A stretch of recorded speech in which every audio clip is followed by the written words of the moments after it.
Hey there spirits, and welcome back to the graveyard. My name's Soul, and this is my ghost friend Art. Hello! In this video, I'm going to show you how to separate your illustration into layers that you can then take into After Effects to animate. You ready? So ready. I was born to do this. Let's burn this place to the ground!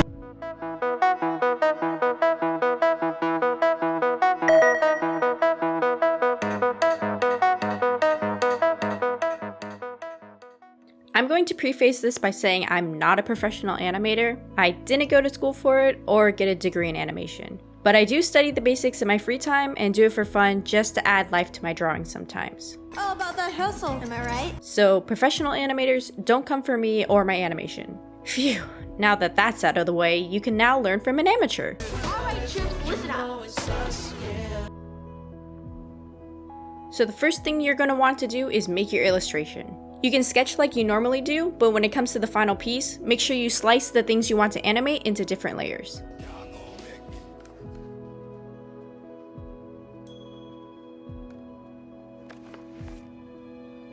Now this technique works with any type of drawing style, not just with the lineless style that I'm working with on this turning red illustration.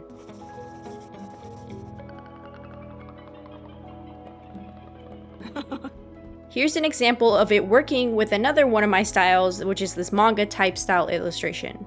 This piece is done for my animated Anime Diary 2022 series that I'm currently working on, and I'll put a link to it in the description if you want to support me and buy an animated wallpaper for your computer or phone. That's right, I'm sponsoring my own video. So the first thing you need to do after you finish your sketch is decide which pieces you want to move. Now you're going to separate each of those pieces with their line art into separate layers. So for the red panda, it's going to be the ears, the face, the body, the arms, the legs, and the tail. You're so fluffy!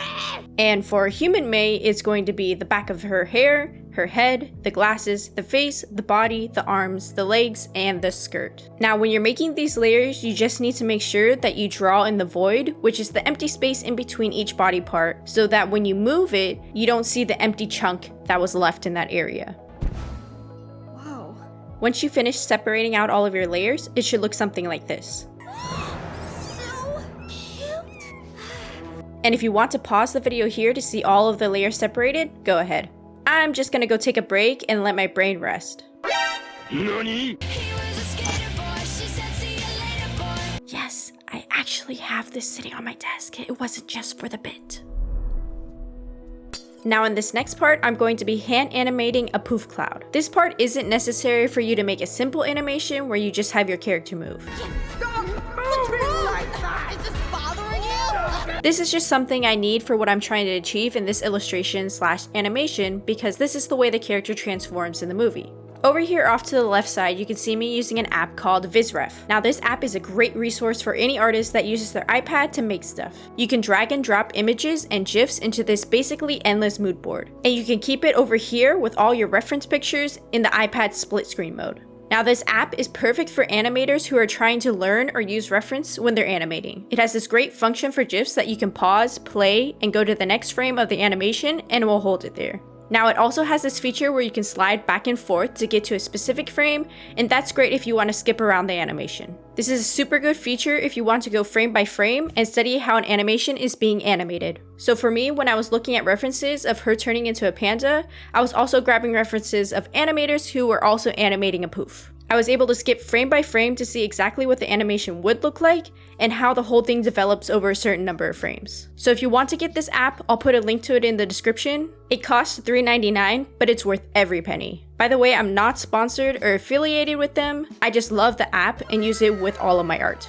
Now here, I'm just going in and animating these frames by hand. I'm not making anything too complicated or super smooth. I just wanted something very simple to have the same look that the movie has with the poof. Then once I'm done animating that, I'm going to export it as a GIF that I'll then add to my After Effects file. Now I'm exporting it as a GIF here, but thinking back on it, I'll probably export it as a video with a transparent background, just because the GIF is a little bit compressed compared to a really nice full-size video. And now with the illustration prepped, we're ready to take these files over to After Effects.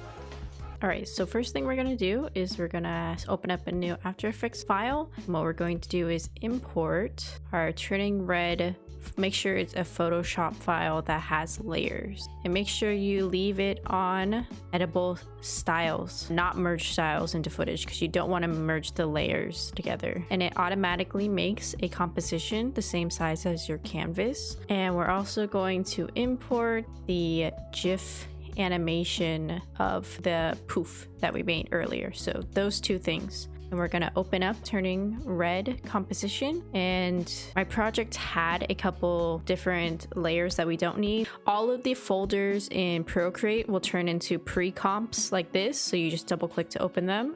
And then we have all of the layers for Mei as a red panda and Mei as a human. So first thing we're gonna do is we have to decide how we want the animation to look, and then what my plan is to have Mei as a human pop up like she's jumping up.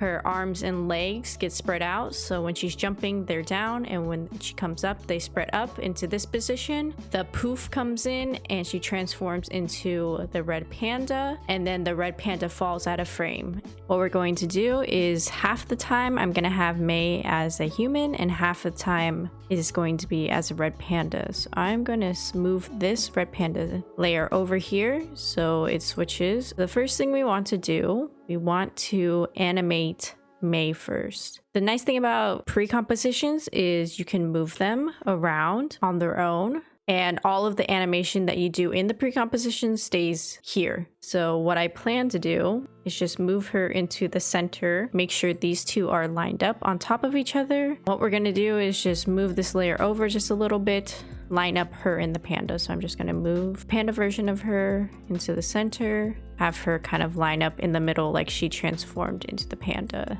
Right, now we're gonna move this back. Okay, so now that we have them lined up, what we're going to do is just animate her position like she's jumping into frame. So the first thing I'm going to do is the end of where I want her jumping, and I'm going to set a keyframe because she's perfectly in the position I want her to end up at. Then I'm going to go to the beginning, and I'm just going to push her down out of frame. And as you can see, she comes up into frame like so. So the animation is too linear. So we want her to come in fast and then slow down at the end. And we want to get into the graphs editing menu, which you can press Shift F3 to open up that menu. You can click on the thing you're adding keyframes to. So for us, that's position. And what we want to do is click the end keyframe and bring it down like this. You can take this handle and really push it out. And the y-axis is just how fast you get to those positions. So she comes in fast and she slows down, kind of like she's getting to the top of the jumping arc and she's hanging in the air for a second. And remember, it's okay if she hangs in the air for just a little bit, because the poof animation is going to cover up a tiny section of where she stays in the air. Plus, I wanted her to pause in the air just for a couple of milliseconds, just so you can see like her human form in the entire illustration. And then what we can do is even do that for the panda, but in reverse. Get to that very first frame, the panda is going to be falling out of frame. So the start of the frame is going to be in the position we have it in now. And let's get out of graph mode, which you do by pressing Shift F3 again. Go to the end of the timeline, and we're just going to push the panda completely out of frame like this. We don't want it to look linear and falling in a straight line, so it's gonna hold in the air and then fall out of frame fast. So the end point is actually going to be faster. And actually, I think I want this one to be more like a horseshoe, just because I want it to be hanging in the air just for long enough for someone to see the full panda illustration. So I'm going to press this little horseshoe pre-made button here. It's going to take a second, hang there, and then speed up into falling out of frame. And here we can actually even add our poof. So on the main composition where our illustration is pre-composed, you can add the poof GIF that we have into the composition. And we know the poof happens in the middle here. So I'm going to push this to basically the middle, and maybe even just a little bit before that. So when she's still hanging in the air, it's going to poof and the panda is going to come out. And I'm going to scale that poof up just a little bit just to cover it and move the position over so it's directly over the center of her body. So I want the panda to appear on this third frame of the poof. So we just need to push that third frame over that. So this is just very, very simple. If you wanted to leave it like this, perfectly fine. It's a very simple animation, but we're just gonna make the characters act a little bit more like they have some physics. One thing I am going to add is in the movie, her panda form, if you look at references, the panda kind of grows out of her human size form. So what I'm going to do is just emulate that with a scale animation. So very first frame, I'm just gonna knock it down just a little bit. And then like 2 frames in, I'm gonna put it up to 100%. And I'm gonna select both of these. And if you control left click on the frames, doing these keyframes will help it not look so linear. It basically does a horseshoe type of animation between them. Yeah, it looks a lot better now that it has that little scale. Very subtle, but definitely noticeable. Okay, let's make this a little bit more dynamic. So the first thing we're gonna do, go into Mei first. And I just work from the bottom and go up to the top. That's what's easiest for me. First thing you definitely want to do is you want to move the anchor points for everything onto the character. Now for like the legs and stuff, we need the anchor points sitting at where they're going to hinge. The rotation parameter rotates around the anchor point. So if we leave it here in the center of the artwork and rotate it, it's going to rotate around there. Now if we move the anchor point to where it's supposed to hinge, now it will rotate from basically like her body. And you definitely need to make sure you do the anchor point movement at the very beginning, just because if you do it after you make movements, if you make the anchor point move and you move the position, it's going to try and move back to where the anchor point was at the beginning of that position. So just make sure you move the anchor points before you start animating anything. So the first thing I'm going to do is the back of the head, and I'm going to be doing a scale parameter, and you can unlink this right here. So with this on, these both changed, both the X and the Y values equally at the same. If you unlink them, now you can move the X independently of the Y value. So what I'm thinking is, looking at this little animation we have going, she's coming up. So all the wind is forcing her hair and body downward. So we need to make her hair look like air is pushing down on it while she's coming up. So I'm going to scale the hair to look like it's flowing downward. And she kind of gets to the top of her jump around 1 in 12 frames. So that is where I'm going to have her hair come back to normal. So I'm going to add a keyframe here. And at the beginning, I want her hair to be a little bit longer like this, like it's being pulled down. Now it looks a little weird because her hair also moved up in the same position that it moved down in. So we're gonna have to put keyframes where the position markers are too. So just know where your keyframes are supposed to sit. For Mei, it's always gonna be at 1 second and 12 frames. All right, so beginning, let's just move her hair down like this. And her hair is gonna come up like so. And same thing for the graph editor. What I'm going to do is position. And now for these, we can do a horseshoe type thing. At the beginning, it speeds up, speeds up, speeds up. In the middle, it starts slowing down its movements, and then it gets to where it's gonna be. And it's gonna be the same thing with all of her body movements. We're gonna have this horseshoe type animation. All right, so on to the next one. For the arms and legs, I'm basically gonna have her arms be facing downward, like she's jumping up. If you look at pictures of people jumping, they're using their force to push their body up off of the earth. So their arms and legs are pointed downward, and then as she's getting to the top of her jump, she's gonna open her arms and legs out into the starfish position. So this time, we're gonna be doing a rotation. And again, 1 in 12 frames, set the position, because this is where we want her to end up at. Go to the beginning, and we're just gonna have her legs rotate downward like this. They come up as she gets to the top of her jump. Select both, and do horseshoe. Now repeat that same step on the right leg. Okay, so now with the skirt, it's kind of the same situation that the hair is in. It's going to be being pulled down by the air. So the same stuff we did for the hair basically is what we need to do with the skirt.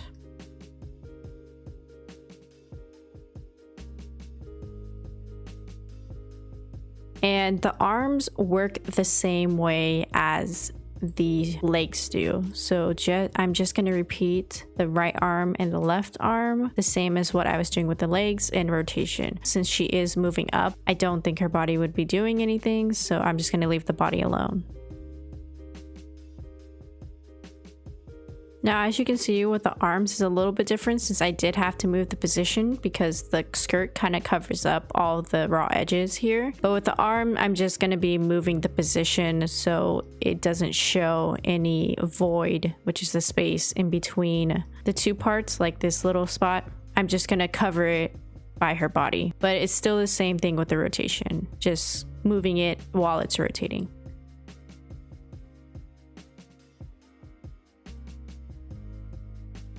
All right, now that looks good. And here you can see a mistake that I should have done when I was drawing it is this line should be on the arm layer and not on the body layer. So you can see when the arm moves, the line still stays there. It's a small mistake. And to be honest, if it is being posted on social media, probably won't see it, especially at the size, 1080. Like that's the full image here and you can't really see it.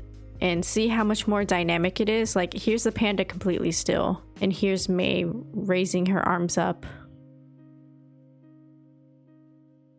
Now the head would do the same thing as kind of the hair. It's kind of being pushed down by gravity and the air pushing against her as she comes up. So for the head, I'm just going to move the position just slightly down.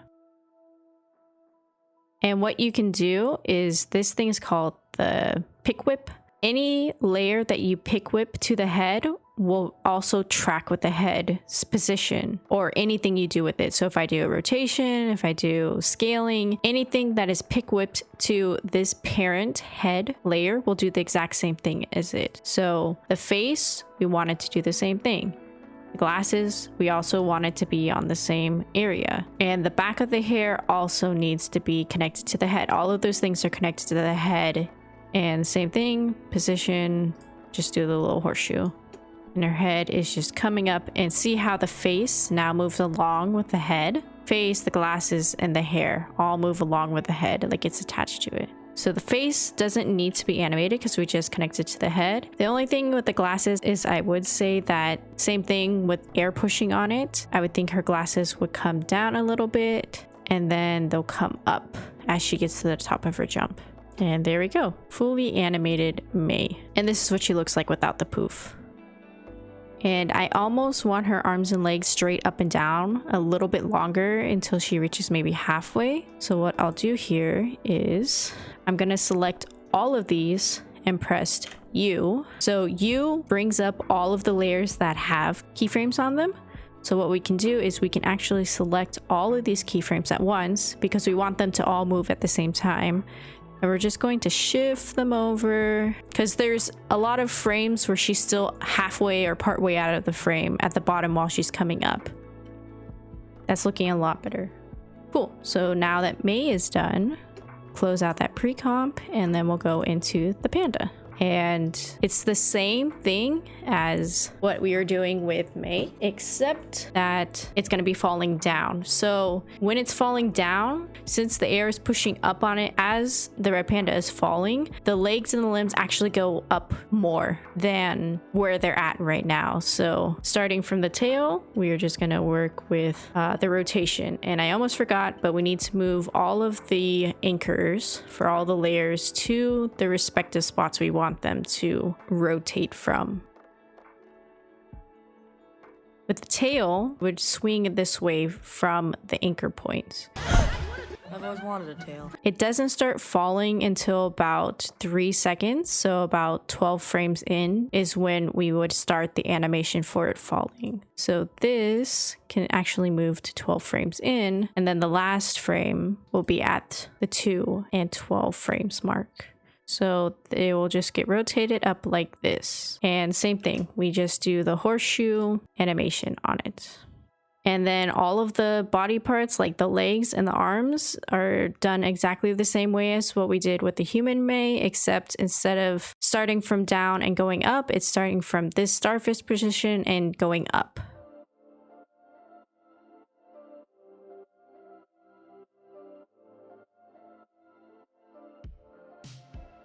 Alright, so with the ears, it's kind of a similar situation with the hair and the skirt. I want them to be being pulled upward a little bit, so they're gonna stretch just a little bit.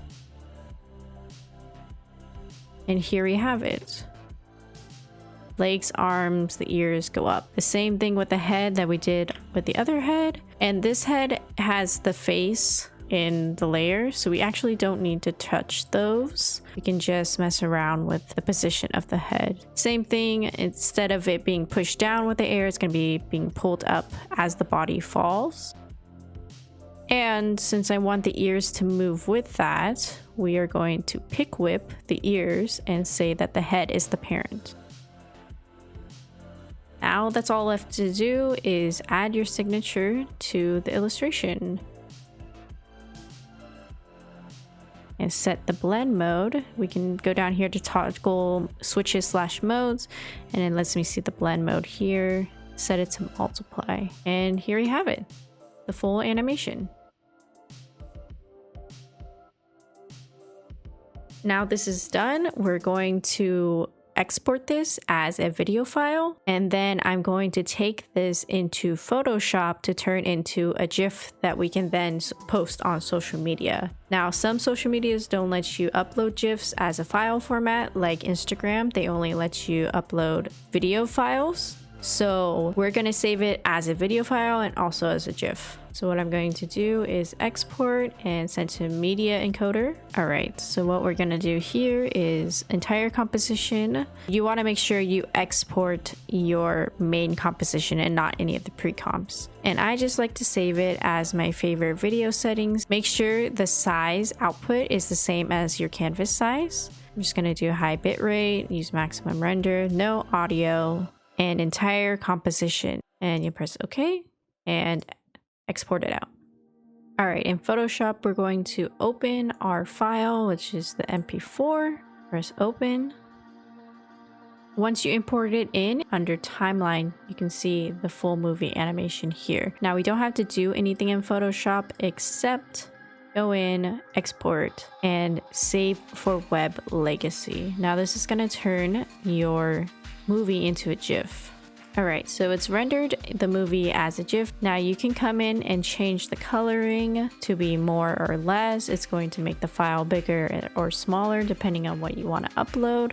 We want it to be on looping forever. And you can change the size of the GIF to be smaller or bigger. Now I'm making it smaller because Twitter only allows for a 5 megabyte max upload limit on GIF, so I'm just going to make it smaller until it fits that under 5 megabytes here.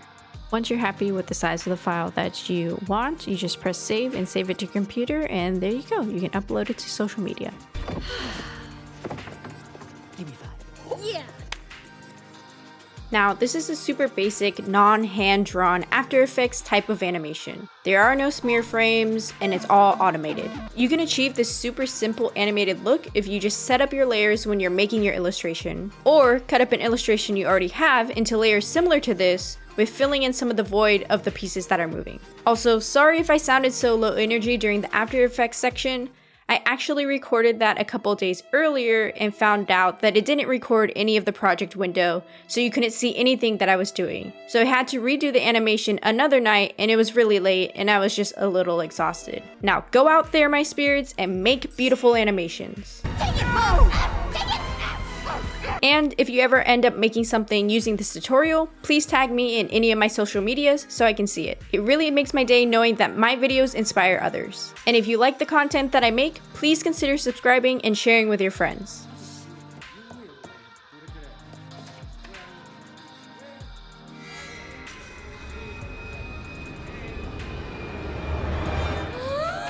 And until next time, see ya! Wait, one last thing before you leave.